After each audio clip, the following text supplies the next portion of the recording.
Welcome, visitor, to where Spartan boys become Spartan men. The Agogi was Sparta's strict education system. The strenuous regimen took in the young boys and then reshaped them until nothing was left but the strength, intelligence, and resolve of a perfect Spartan citizen. I will find you once your visit has ended, and we will talk further. Until then, visitor.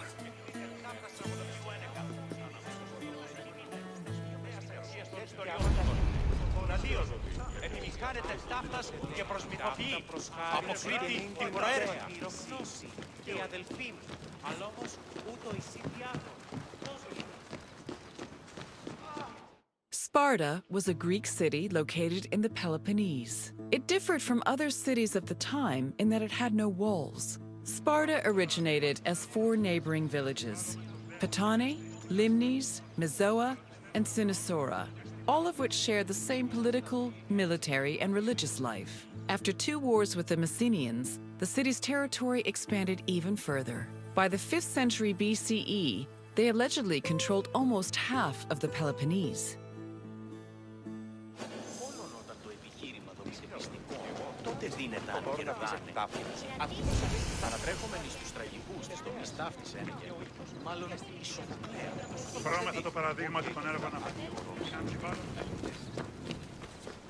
The Agoge was the military training and education program undergone by Sparta's male youth. Grooming men for war was one of the city's main priorities. Boys began their training at the young age of 7 and completed it when they were 30.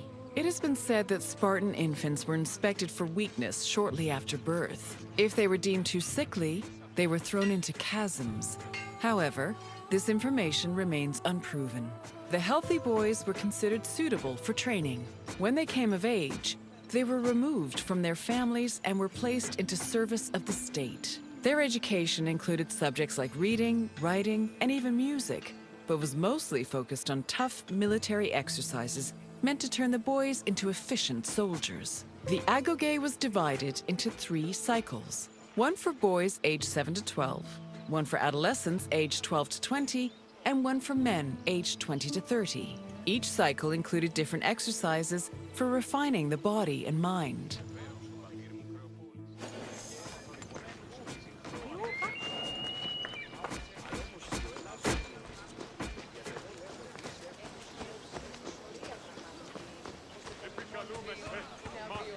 Sparta played a large role in defeating the Persians during the Greco-Persian Wars in the 5th century BCE. They held their king Leonidas' glorious death at the Battle of Thermopylae in particularly high esteem. Because Leonidas was killed in battle, Sparta believed he died a good death and showed incredible bravery, qualities to be held as a model for all Spartans. This idealized bravery was embedded in the city's collective memory and was the main quality people strove for in the Agoge.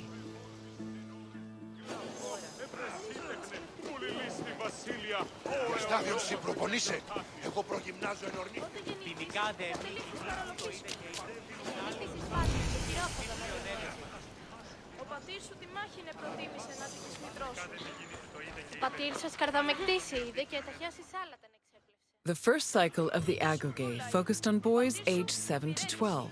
Each of the boys had shaved heads and wore light clothing. They walked everywhere barefoot, swam the Odyssey River all year long, slept on reeds, and participated in cult rituals for Artemis or Thea. The boys were grouped into herds, or agoli, and were supervised by older adolescents. Once they reached the age of 12, they entered the second cycle of the Agoge, which aimed to integrate them into the society of citizen soldiers.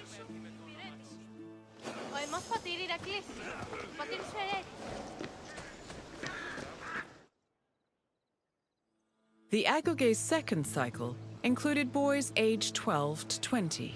When they reached the age of 20, the young men were dubbed Erinyes and could officially serve as hoplites in the Spartan army. Until the age of 30, Spartan men lived in communal mess halls called Saskeneia.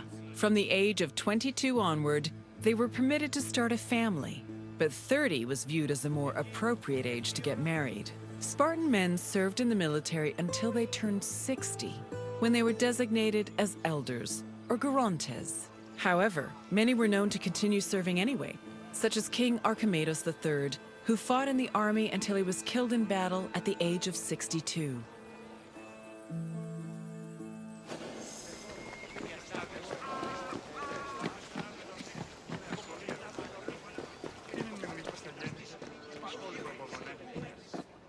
All adult male Spartans participated in communal meals called syssitia.